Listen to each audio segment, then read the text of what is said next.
মই সম্ৰাটে বলক আজি বনাওঁ এগ চিকেন পোলাও। তাৱাত ৰিফাইন তেল দি ডিম দুটা ভাঙি ফেটি পেলাই গৰম হোৱা তেলত দি দিছোঁ।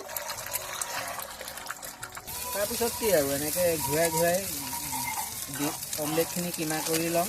পিছত কি আৰু বন্ধুসকল, তাৰপিছত ডিমটো চাইড কৰি আকৌ ৰিফাইন তেল অকণমান দি এনেকৈ পিঁয়াজ বেৰিষ্টা বনাই লৈছোঁ।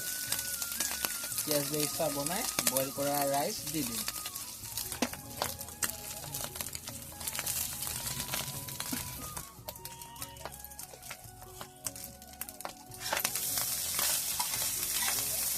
তাৰপিছত কি আৰু এনেকৈ মিক্স কৰি ল'ব। আমি যেনেকৈ মিক্স কৰি আছোঁ, বনাই থোৱা মাংস এনেকৈ দি দিম।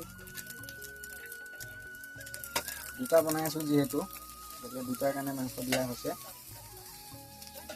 তাৰপিছত আকৌ এনেকৈ মিক্স কৰি ল'ম, তল ওপৰ কৰি ভালকৈ আকৌ মিক্স কৰি আমাৰ ফাইনেলি হৈ গ'ল এগ চিকেন পোলাও।